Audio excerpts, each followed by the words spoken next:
and it was warm, alive, the spirals moving under my fingers.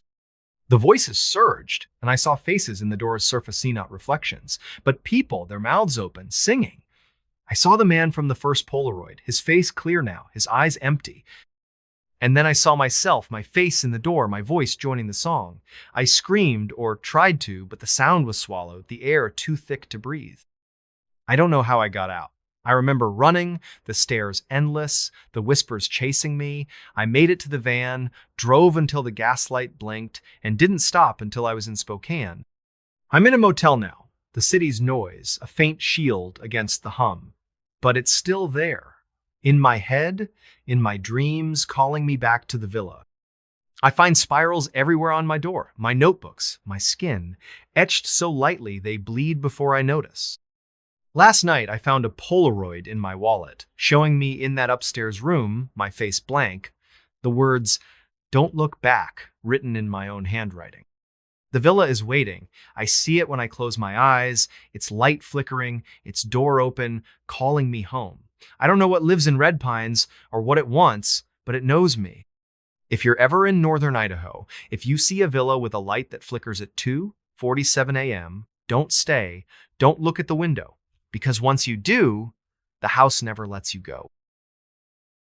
The shadow on the sill. The shadow moved at 4:12 a.m.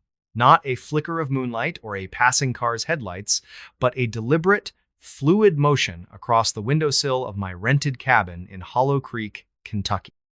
I'm Mara Tate, a private investigator who'd retreated to this speck of a town to escape a case that went bad real bad in Louisville. I needed quiet, a place to lick my wounds, but Hollow Creek wasn't quiet, not really. The cabin, a weathered box of logs perched on a hill overlooking a dense forest, came with a warning from the owner, a grizzled man named Amos. Don't open the window by the bed. Not ever. I thought he was joking, or maybe just superstitious, until I saw that shadow and found the note slipped under my door the next morning. It saw you. Don't look again. The handwriting wasn't mine, and it wasn't Amos's. Hollow Creek was barely a Tona gas station, a bar with a flickering neon sign and a scattering of homes swallowed by the pines. The air was heavy with the scent of damp moss and something acrid, like burned metal, that clung to the back of my throat. I'd arrived in late October, the sky a bruised gray, the forest so thick it seemed to pulse with its own rhythm. The cabin was cheap, isolated, perfect for disappearing. It had one bedroom, a sagging couch, and a kitchen that smelled of mildew and old grease. The window by the bed, the one Amos warned about, was small, its glass warped, distorting the trees outside into twisted shapes. I'd covered it with a curtain, but that first night I woke to the shadow-long, thin, moving like ink spilling across the sill, pausing as if it knew I was watching. I didn't sleep after that. My heart hammered, my mind replaying the shadow's movement, too smooth, too alive. The cabin was silent, but the silence felt wrong, like it was waiting. I checked the door, the locks, the windows, everything was secure, but the air was thick, heavy with that burned metal smell. I told myself it was a trick of the light, a branch swaying in the wind, but the note under the door changed everything. It was on yellowed paper, the ink fresh, the words jagged, like they'd been written in a hurry. I called Amos, my hands shaking, but his phone went to voicemail, his message a curt, "Leave a message, I'm out." The next day, I drove to the bar, needing answers. The place was dim, smelling of stale beer and cigarette smoke. The bartender, a woman named Ruth with eyes like chipped ice, poured me a coffee and listened as I described the shadow, the note. "You're at the old Whitaker cabin," she said, not a question. "Folks, don't stay there long. That window, it's got a history." "What kind?" I asked, my voice steadier than I felt. She leaned closer, her voice low. "Whitakers built that place in the 1880s. Said the forest talked to them through the window. Last Whitaker, a girl named Eliza, disappeared in 92. Left a note like yours," said the shadow was watching. Ruth turned away, busying herself with a rag, but I caught the fear in her eyes. I went back to the cabin, the note burning a hole in my pocket. The forest felt closer now, the trees leaning in, their branches scratching the roof like fingers. I searched the cabin, looking for clues, and found a loose floorboard under the bed. Beneath it was a tin box, rusted and heavy, containing a journal pages, yellowed, ink faded, but the handwriting clear. It belonged to Eliza Whitaker, dated 1992. She wrote about the shadow, how it came every night at 4:12 a.m., how it whispered her name, how it moved inside the window, not outside. The last entry was a single line. It's not a shadow, it's me. My stomach twisted. I checked the window, the curtain still in place, but the glass was cold, too cold, like it was pulling heat from the room. That night, the shadow came again. 4:12 a.m., sliding across the sill, slow and deliberate, like it was testing the curtain's edge. The whisper followed, soft and guttural, my name woven into a sound that wasn't words. Mara, look. I didn't. I sat on the couch, my gun in my lap, staring at the curtain, waiting for dawn. But the whisper didn't stop, and by morning, another note was under the door. You looked. It knows. I hadn't looked. I was sure of it.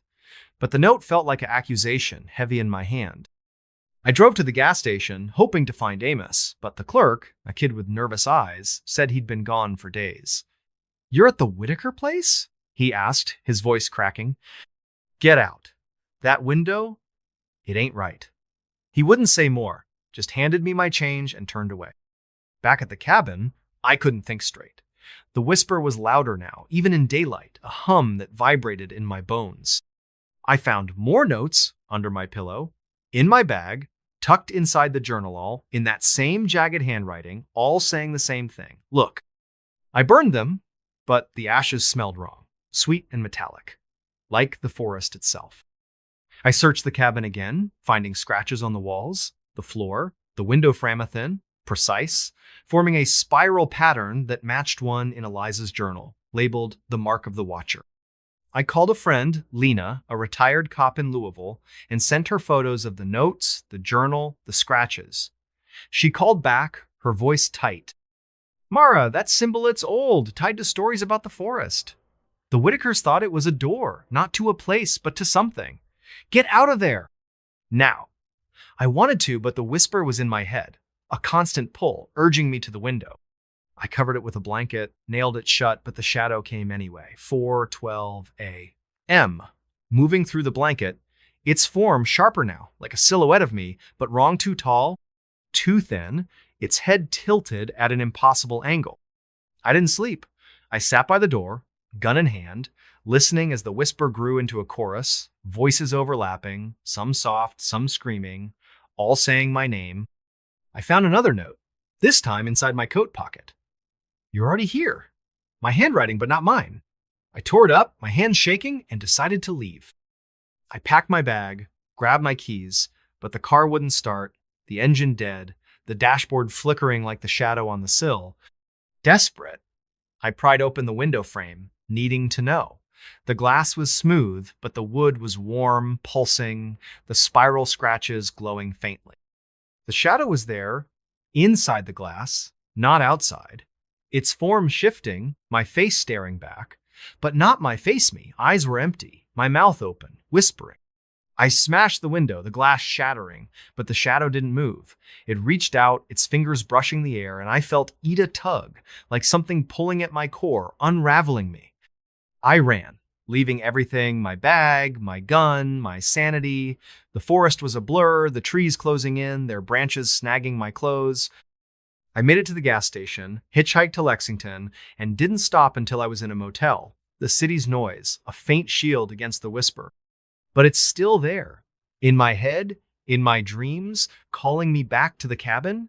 I find spirals everywhere on my door, my skin, my mirror, etched so lightly they bleed before I notice. Last night, I found a note in my wallet, in my handwriting. Look behind you. I don't look. I can't. But the shadow is there in every reflection, every dark corner, waiting. I see it when I close my eyes. Its form sharper, my face clearer, whispering my name. I don't know what lives in Hollow Creek, or what it wants, but it knows me. If you're ever in Kentucky, if you see a cabin with a window that doesn't look right, don't stay. Don't look at the sill. Because once the shadow sees you, it never lets you go. The last guest at the Starlight Motel. The neon sign flickered like a dying heartbeat, casting a sickly pink glow over the cracked asphalt of the Starlight Motel's parking lot. I found the place by accident, or so I thought, when my car broke down on a lonely stretch of Route 17 in rural Nevada. My name's Nora Quinn, a freelance journalist chasing a story about forgotten towns in the Mojave Desert.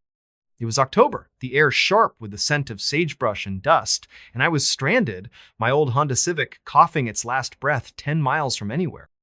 The motel was the only sign of life, a squat, U-shaped building with peeling paint and a half-lit sign that read, Starlight Motel, Vacancy. Below it, in smaller letters, someone had scrawled in marker, Last room left. I grabbed my backpack and trudged toward the office, the gravel crunching under my boots. The silence was oppressive, broken only by the faint buzz of the neon and a distant coyote's howl. The office door creaked as I pushed it open, releasing a musty smell of stale coffee and cigarette smoke. A bell above the door jingled, too loud in the quiet. Behind the counter sat a man, gaunt and pale, his eyes sunken like he hadn't slept in years. His name tag read, Cliff. He didn't look up from the crossword puzzle he was scribbling in, but his voice was low, raspy. Last room's yours, number 13, keys on the hook. I glanced at the wall behind him, where a single key dangled from a rusted hook, the tag marked 13 in faded red ink. You don't need my name or anything? I asked, fishing for my wallet. He shook his head, still not looking up. Don't need it. Just sign the book. He slid a leather-bound ledger across the counter, its pages yellowed and curling. I scrawled my name, noticing the last entry was dated 3 months ago. John Doe, room 13. The handwriting was shaky, the ink smudged like it had been written in a hurry. I handed over a 20, but Cliff waved it away. First night's free, you'll need it. The words hung in the air, heavy with meaning I couldn't grasp. I took the key, its metal cold against my palm, and headed to room 13. The motel was eerily quiet. The other rooms dark, their curtains drawn tight. My room was at the far end of the U, its door slightly ajar, as if someone had just left. The air inside was damp, smelling of mildew and something metallic, like old pennies. A single bulb flickered overhead, casting long shadows across the faded wallpaper. The bed was made, but the sheets were threadbare, stained with faint brown spots. A rotary phone sat on the nightstand, its cord frayed, and a small mirror hung above a chipped sink. I locked the door, double-checked it, and tried to shake the feeling that I wasn't alone. I called a tow truck, but the line crackled, the operator's voice fading in and out. Nearest truck's in Reno, she said. Might be a day or two. I hung up, frustrated, and lay on the bed, staring at the water-stained ceiling. That's when I heard a faint tapping, like fingers drumming on glass. It came from the window, but when I pulled the curtain back, there was nothing, just the empty parking lot and the neon signs flicker. The tapping stopped, then started again, this time from the mirror. I froze, my reflection staring back, but it felt wrong, like the face wasn't quite mine. My eyes looked too wide, my skin too pale. I covered the mirror with a towel, telling myself it was just exhaustion. Sleep didn't come easy. The tapping continued. Irregular but persistent, now joined by a low hum, like a refrigerator running in another room. I pulled the pillow over my head, but the sound burrowed into my skull, vibrating in my teeth. Around midnight, the phone rang, a shrill, jarring sound that made me bolt upright. I hesitated, then picked it up. Static crackled, thick and heavy, but beneath it, I heard a voice as soft, almost a whisper, saying my name, Nora, stay. I slammed the receiver down, my heart pounding. The hum stopped, but the silence was worse, thick and suffocating, like the room was holding its breath. The next morning, I went back to the office, determined to get answers. Cliff was there, still hunched over his crossword as if he hadn't moved. Who else is staying here? I asked, trying to keep my voice steady. I heard noises last night. He didn't look up. Just you. Last guest checked out months ago. But the ledger? Folks come and go, he said, his pencil scratching the paper. Room 13 special, always the last one taken. I pressed him, but he wouldn't say more, just pointed me to a diner across the road for breakfast. The diner was a relic, its chrome stools rusted, its formica counters chipped. The waitress, a woman with gray hair and a permanent frown, poured me coffee that tasted like tar. I asked about the motel, hoping for some local gossip. Her eyes narrowed. "Starlight? You're staying there?" She leaned in, her voice low. "Get out before dark. That place, it don't let go of everyone." She wouldn't elaborate, just shuffled away, muttering about bad ground. I left a tip and headed back, my unease growing. The motel felt different in daylight, the shadows sharper, the air heavier. I decided to poke around, see if I could find anything about room 13 or the strange noises. The other rooms were locked, their windows boarded or covered with grime. But behind the motel, hidden by overgrown sagebrush, I found a storm cellar, its doors padlocked but rusted through. I pried them open with a crowbar from my car, the hinges screaming in protest. The cellar was dark, the air thick with the smell of wet earth and decay. My flashlight revealed shelves lined with jars, their contents murky, floating in cloudy liquid. Old furniture was stacked against the wall shares, a dresser, a cracked mirror like the one in my room. In the corner, under a tarp, was a box of papers, receipts, maintenance logs, and a guest ledger, different from the one in the office. Its pages were filled with names, all for room 13, dating back decades. Each entry had a note beside it. Didn't leave, gone by morning, heard the song. My name was there too, in my own handwriting, dated yesterday. But I hadn't written in this ledger. I'd signed the one in the office. My hands shook as I stuffed the ledger into my backpack. I needed to get out, tow truck or not. But as I climbed out of the cellar, I heard it again, the tapping, louder now, coming from the direction of my room. I ran back, my boots slipping on the gravel, and found the door to room 13 wide open. Inside, the mirror was uncovered, the towel neatly folded on the bed. My reflection stared back, but it wasn't right. My eyes were wrong, too dark, and my mouth was moving, humming a tune I didn't know. I grabbed my bag and bolted for the car, but the key wouldn't turn. The engine sputtered, then died, the dashboard lights flickering like the neon sign. The tapping was everywhere now, on the windows, the roof, the hood, a relentless rhythm that matched the hum in my head. I stumbled out, the desert air cold against my skin, and ran toward the highway, hoping to flag down a car. But the road was empty. The horizon swallowed by a creeping fog that hadn't been there an hour ago.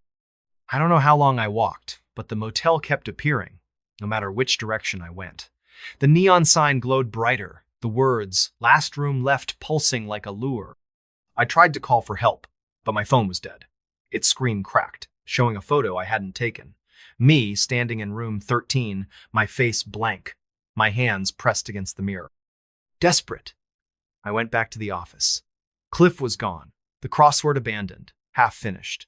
The ledger was open, my name now circled in red ink with a new note, singing. I tore through the office, looking for anything, a phone, a map, a way out. In a drawer, I found a Polaroid, faded but clear. A woman in room 13, her face pale, her eyes empty, standing in front of the mirror. On the back, in the same shaky handwriting as the ledger, "She stayed too long." The hum was louder now, a song without words, pulling me back to room 13. I fought it, my nails digging into my palms, but my feet moved anyway, step by step, until I was standing in the room again. The mirror was waiting, its surface rippling like water. My reflection smiled, but I wasn't smiling. It raised a hand, beckoning, and I felt a tug, not just in my mind, but in my chest, like something was unraveling inside me. I don't know how I broke free. I remember screaming, smashing the mirror with the phone, glass shattering across the floor. The hum stopped, the room silent, but the air was thick, heavy with the scent of blood. I ran, leaving everything, my bag, my car, my sanity. I hitchhiked to Reno, my hands trembling, my mind replaying the song I couldn't shake. I told myself it was over, that I'd escaped. But it's not over. The hum is still there, faint but growing, like a radio signal tuning in. At night, I see the motel in my dreams, the neon sign flickering, the mirror whole again, my reflection waiting. Last week, I found a key in my pocket, rusted and cold, marked 13. I live in a city now, far from the desert, but yesterday I saw Ita neon sign in an alley, flickering pink, the words "last room left" glowing in the dark. I don't sleep anymore. The song is louder, and sometimes I catch myself humming along, my voice, not my own. I don't know what the Starlight Motel is, or what it wants, but it's not done with me. If you're ever on Route 17, if you see a neon sign in the desert, keep driving. Don't stop. Don't take the key, because once you check into room 13, you never check out. The Hollow Choir. The rain came down in sheets, a relentless gray curtain that blurred the world beyond the windshield. I was driving home from a weekend in Portland, my headlights cutting weak beams through the storm as I navigated the winding backroads of Southern Oregon. The radio had long since fizzled into static, leaving only the rhythmic thump of wipers and the hiss of tires on wet asphalt. I was tired, bone tired after a fight with my girlfriend that had left me raw and restless. Maybe that's why I didn't notice the sign at first. It was small, rusted, leaning crookedly at the edge of the road like it had been forgotten for decades. Hollow Creek, 3 miles. I frowned, squinting through the rain. I'd driven this route 100 times, and I'd never seen a turnoff for any place called Hollow Creek. My GPS was useless out here, the screen stuck on a loading spiral, so I figured it was just an old logging road or some ghost town marker. Still, something about it tugged at me, a faint, uneasy pull, like a whisper you can't quite hear but feel in your chest. I kept driving, the sign fading into the rearview mirror, but the name stuck with me. Hollow Creek. It sounded wrong, like a name you'd find scratched into the bark of a tree in a place nobody goes. 10 minutes later, the rain got worse. A deluge that turned the road into a river. My old Civic started to hydroplane, the wheel jerking in my hands. I cursed, slowing to a crawl, when my headlights caught something up ahead, a flicker of white through the trees. It was a figure. A woman, maybe, standing motionless at the edge of the road. She was dressed in something pale, a dress or a nightgown, soaked through and clinging to her skin. Her hair hung in dark, wet strands over her face, and she was just standing there, head tilted slightly, like she was listening to something I couldn't hear. My stomach twisted. This was the middle of nowhere, miles from any house or gas station. Nobody should be out here, not in this storm. I slowed the car to a stop, my hands tight on the wheel. Part of me wanted to keep driving every horror movie I'd ever seen, screamed at me to do just that, but she looked like she needed help. I rolled down the window, rain spattering my face. "Hey," I called, my voice barely cutting through the downpour. "You okay? Need a ride?" She didn't move, didn't even flinch, just stood there, her head tilted, her body unnaturally still. The air felt heavy, like the storm was pressing down on me, and I swear I heard something, a low hum, like a distant choir, rising and falling with the wind. I leaned out further, shouting again, but before I could say anything else, she turned and walked into the trees. Not ran. Walked. Slow, deliberate, like she knew exactly where she was going. I sat there, heart pounding, staring at the spot where she'd vanished. The hum was gone, replaced by the drumming rain and my own uneven breathing. I told myself it was nothing. A drifter maybe, or someone from a nearby campsite. But the unease lingered, sharp and cold, like a blade against my spine.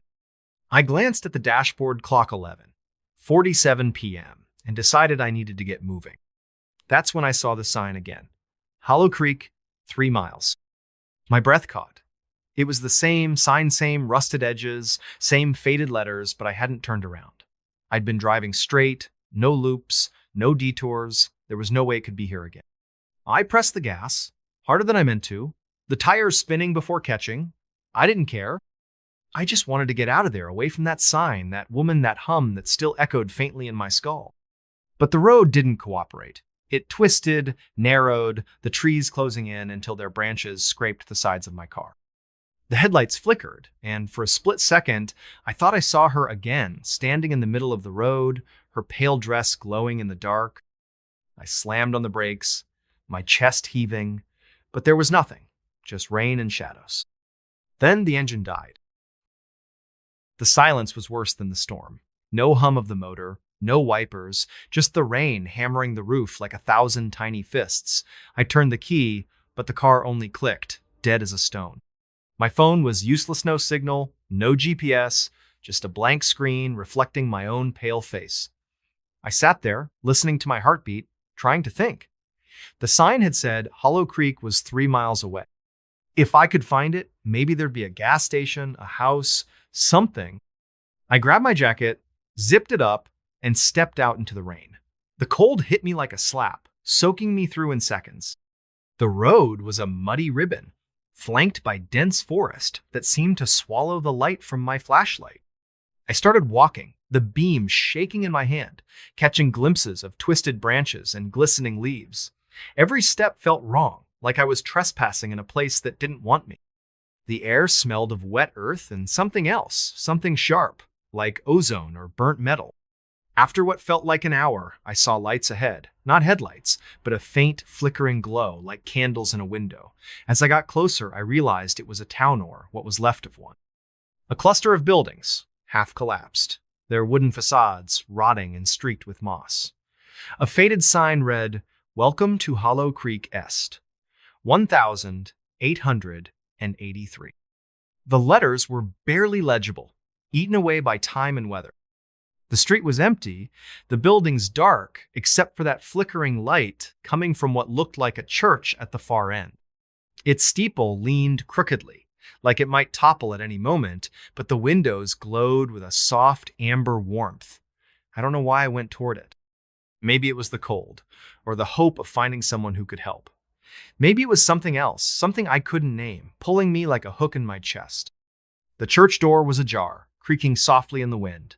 I pushed it open, the hinges groaning, and stepped inside. The air was thick with the smell of damp wood and something sweeter, like rotting fruit. Rows of pews stretched toward a cracked altar, where a dozen candles burned in a haphazard circle.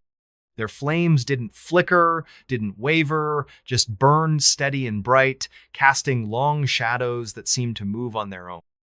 And then I heard it again, the hum, louder now, rising and falling like a choir, singing in a language I couldn't understand. It wasn't coming from the altar or the pews. It was coming from the walls, the floor, the air itself. My skin prickled, every nerve screaming at me to run, but my feet wouldn't move. I was frozen, staring at the shadows, on the wall shadows that weren't mine. They were human-shaped, but wrong. Too tall, too thin, their edges blurry like they were drawn in smudged charcoal. They moved when I didn't, sliding along the walls, circling the room. The hum grew louder, more insistent, and I realized it wasn't a choir. It was voices dozens, maybe hundreds overlapping, whispering, chanting. Words I couldn't make out, but they filled me with a dread so deep it felt like my bones were turning to ice. I backed toward the door, my flashlight shaking in my hand, but the shadows followed, their movements jerky and unnatural. One of them stopped, its head tilting like the woman's had, and I swear I saw eyes white, empty, staring right through me. I turned and ran, the door slamming shut behind me, the hum chasing me into the rain. I don't know how long I ran. The town seemed to stretch forever, the buildings repeating, the street looping back on itself. My lungs burned, my legs ached, but I couldn't stop. The hum was everywhere now, in my head, in my chest, vibrating through my teeth. I stumbled into an alley, hoping to find a way out, but it was a dead end. Just a brick wall, slick with rain and covered in scratches deep. Jagged marks, like something had clawed at it for years. I turned to backtrack, but she was there. The woman in the pale dress, her hair hung over her face, but I could see her mouth now, stretched into a smile that was too wide, too wrong. Her lips didn't move, but I heard her voisinneau with my ears, but inside my skull. "You heard us," she said, the words sharp and cold. "You came!" I tried to scream, but my throat was tight, my voice gone. She stepped closer, her dress dragging through the mud, and I saw her hands-long, thin fingers, too many of them, curling like spider legs.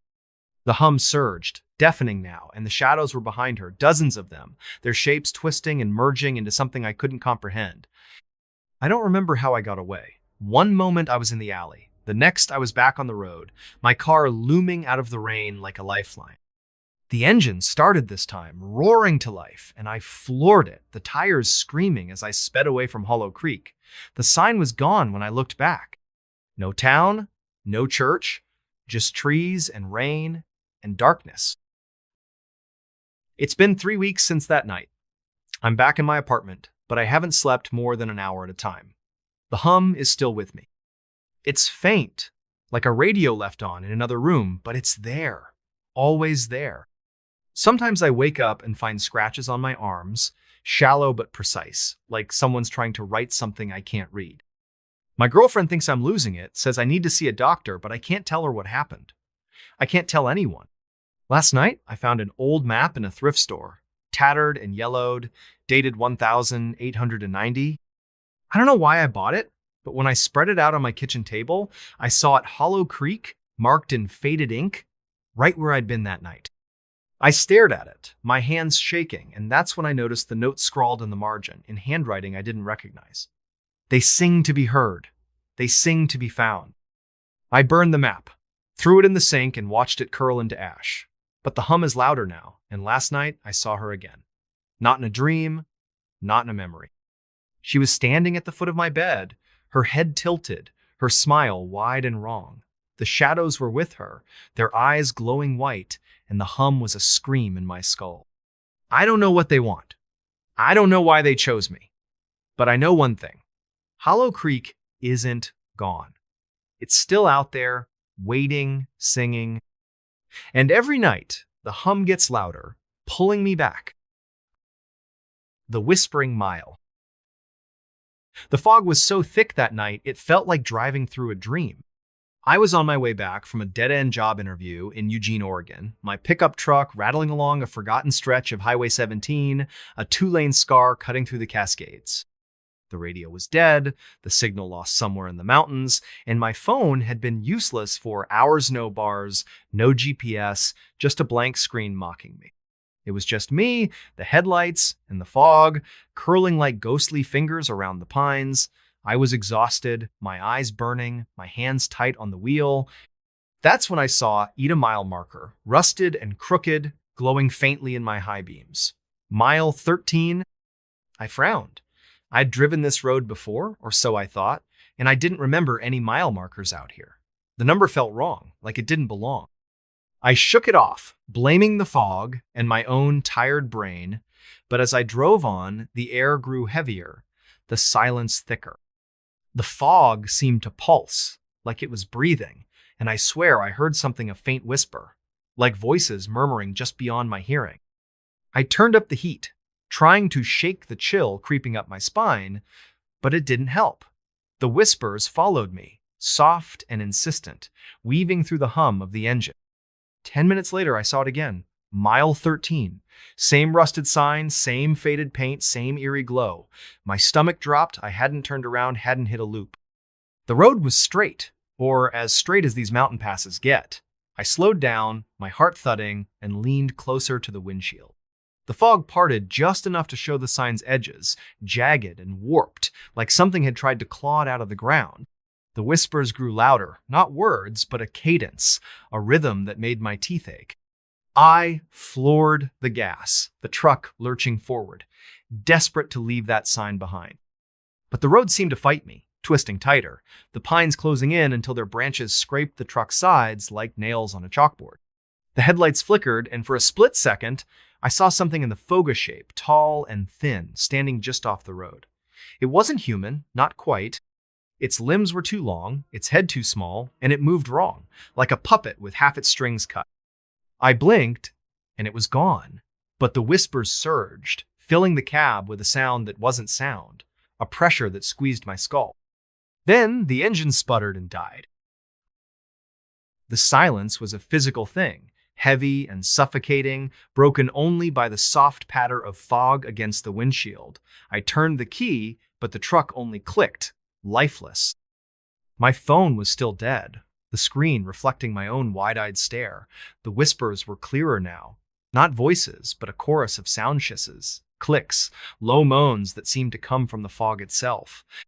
I grabbed my flashlight from the glove box, its beam weak and trembling, and stepped out into the cold. The air smelled wrong, like damp stone and something metallic, like blood or rust. The fog was so dense I could barely see 10 feet ahead, the pines looming like silent sentinels. I started walking, following the road, the mile marker's glow fading behind me. Every step felt like a violation, like the forest was watching, waiting. The whispers followed, circling me, sometimes behind, sometimes ahead, always just out of reach. I tried to focus on the road, on finding help, but the ground felt soft, unsteady, like it might swallow me whole. After what felt like an hour, I saw a light of faint, sickly green glow flickering through the trees. It wasn't headlights or a house. It was something else, something that made my skin crawl. I should have turned back, but my truck was dead, and the whispers were louder now, urging me forward. I followed the light, my boots sinking into the muddy shoulder, until I stumbled into a clearing. It wasn't a town, not exactly. It was a cluster of structure shuts, maybe, or shacks built from wood and stone, their surfaces slick with moss and something darker, like oil. They were arranged in a circle around a pit, deep and black, the green glow pulsing from its depths. The air here was thick, heavy, with the smell of decay and that same metallic tang. The whispers were deafening now, a cacophony of voices that weren't human, weren't animal, weren't anything I could name. They came from the pit, from the huts, from the fog itself. I approached one of the shacks, its door hanging off a single hinge. Inside, the walls were covered in marking spirals, lines, shapes that didn't make sense but hurt to look at. There were objects scattered on the floor, a broken watch, a child's shoe, a cracked phone, all coated in a thin layer of dust and something sticky. My flashlight caught a mirror in the corner, its surface warped and cloudy. I looked into it, and for a moment, I didn't see myself. I saw something, a face that wasn't a face, eyes that weren't eyes, staring back with a hunger that made my blood run cold. I stumbled back, my flashlight dropping, the beam spinning wildly. The whispers surged, and I felt Ida presence, not behind me, but around me, like the fog itself was alive. I ran, my boots slipping in the mud, the green glow pulsing faster, brighter. The shacks seemed to shift, their shapes blurring, the pit yawning wider as I passed. I don't know how I found the road again, but I did, my truck looming out of the fog like a ghost. I climbed in, slammed the door, and turned the key. The engine roared to life, and I didn't look back. I drove, the fog pressing in, the whispers clawing at my mind. The mile marker appeared again, mile 13, but I didn't stop. I couldn't. The road stretched on, endless, the fog thickening until I couldn't see the lines anymore. I drove until the whispers faded, until the fog thinned, until I saw a gas station sign glowing in the distance. It's been a month since that night. I'm back in my apartment, but nothing feels right. The whispers are still with me, faint but constant, like static in my brain. I don't sleep much. When I do, I dream of the pit, the green glow, the thing in the mirror. My hands shake when I hold a coffee mug, and sometimes I find marks on my skin-thin curving lines like the spirals on those walls. They fade by morning, but they're always back by night. I tried to find Highway 17 again to prove it was real, but it's not on any map. I drove the route last week, and there was no mile marker, no clearing, no shacks. Just trees and fog and silence. But yesterday, I found something in my truck, tucked under the passenger Sieta, piece of stone, smooth and cold, carved with a spiral that makes my eyes ache. I don't remember taking it. I don't remember a lot of things. Last night, I woke up to the whispers again, louder, closer. I turned on the light, and there it was in my wall, a shadow that wasn't mine. Too tall, too thin, its head tilted like it was listening. I blinked, and it was gone, but the whispers stayed, and so did the glow of faint green light seeping from under my bedroom door. I don't know what I found out there, on mile 13. I don't know what followed me home. But the whispers are growing louder, and every night they call me back to the fog, to the pit, to the thing that isn't a thing. And I'm starting to think it's not a question of if I'll go back, but when. The Whispering Pines. I don't know why I kept the old cassette tape. It was just sitting there in a cardboard box labeled Dad's Junk when I cleaned out his attic after he passed. Most of it was worthless rusted tools, faded Polaroids, a couple of fishing lures tangled in twine. But that tape, labeled Pine Hollow, 1993 in his shaky handwriting, felt different, heavy, somehow. I should have tossed it. I wish I had. My name's Caleb, and I'm not the kind of guy who believes in ghost stories. I'm a mechanic, 34 years old, living in a one-bedroom apartment in Boise, Idaho. I fix engines, drink cheap beer, and mind my own business. But that tape, it's why I'm telling you this now, with my hands shaking and the lights on at 2 a.m. Because what I heard on it, what I found changed everything. It started last fall when I drove up to Pine Hollow, a speck of a town in northern Idaho, to settle my dad's estate. He'd lived there his whole life, a quiet man who kept to himself after Mom left when I was a kid. Pine Hollow's the kind of place you'd miss if you blinked population 412, one gas station, one diner, and a whole lot of nothing else.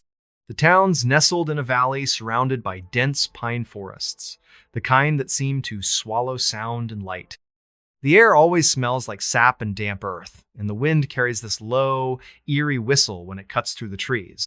Dad's house was a sagging two-story on the edge of town, backed right up against the woods. The attic was a mess, and I spent days sorting through his stuff. That's when I found the tape tucked inside a metal fishing tackle box. No player, just the cassette, its plastic case cracked but intact.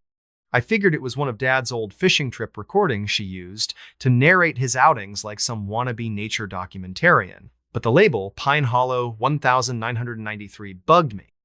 That was the year I turned 2, the year Mom left, the year Dad stopped talking about the woods.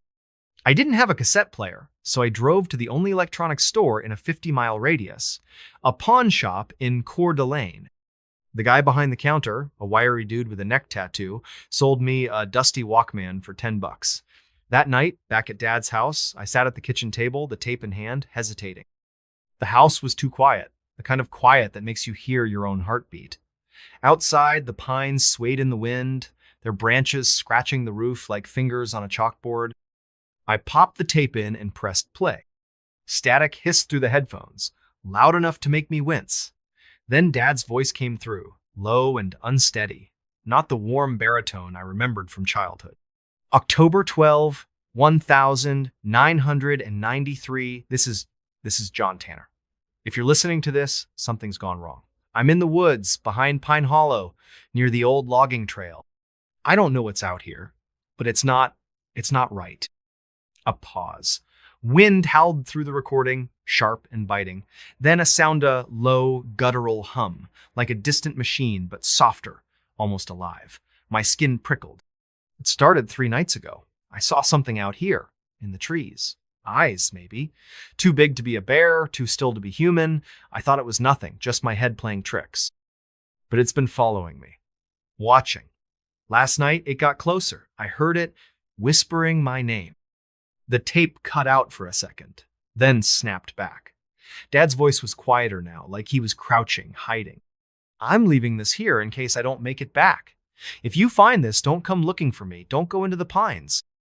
The recording ended with a sharp click. I sat there, frozen, the Walkman still buzzing faintly in my ears. The kitchen felt colder, the shadows deeper. I glanced out the window, half expecting to see something staring back from the tree line. Nothing but darkness and the faint sway of branches. I didn't sleep that night. I kept the lights on, the tape on the table like some cursed artifact. Part of me wanted to burn it, to pretend I'd never heard it. But another part, the part that remembered Dad's haunted eyes when he'd talk about the woods, needed to know more. The next morning, I drove to Pine Hollow's diner, a greasy spoon called Mabel's. The place smelled like burnt coffee and bacon, and the vinyl booths were cracked from years of use. I figured if anyone knew about weird stuff in town, it'd be the locals. I sat at the counter, nursing a coffee, and struck up a conversation with the waitress, a woman in her 60s named Dot. She had a smoker's rasp and a no-nonsense stare. "You're John Tanner's boy, aren't you?" she said, refilling my mug without asking. "Yeah, Caleb. I'm just here to clean out his place." She nodded, her eyes flicking to the window toward the woods. "He was a good man, your dad. Kept to himself after 93. My pulse quickened. What happened in 93? Dot's face tightened, like she'd said too much. She wiped her hands on her apron and leaned in, voice low. Folks don't talk about it much. That was a bad year. People went missing, hikers mostly. Some said it was a bear, others said something else. Your dad was out in those woods a lot back then. Came back different, quieter. Did he ever say what he saw? She shook her head. Not to me, but you might ask old man Carver. He and your dad were tight back in the day, lives out on Route 17, last house before the highway. I thanked her and left, the tape burning a hole in my jacket pocket. The drive to Carver's place took me past fields of dying grass and rusted mailboxes. His house was a squat, weather-beaten cabin surrounded by junked cars and stacks of firewood. Carver himself was outside, splitting logs, a wiry old man with a face like crumpled leather. He squinted at me as I pulled up. You John's kid? He called, not breaking his swing. Yeah, Caleb. Can we talk? He set the axe down and gestured to a pair of lawn chairs by the porch. We sat, the air heavy with the smell of pine and motor oil. I told him about the tape, about Dad's voice, the hum, the warning. Carver listened, his eyes fixed on the horizon. Your dad wasn't crazy, he said finally. Something's been in those woods for a long time. Not a bear, not a wolf. Something older. Folks around here call it the Whisperer. I felt a chill, despite the midday sun. The Whisperer? He nodded, spitting into the dirt. Old stories, from before the town was even here. Loggers used to talk about it, something that lives in the pines, calls your name, draws you in. You hear it, you're marked. Most don't come back. Did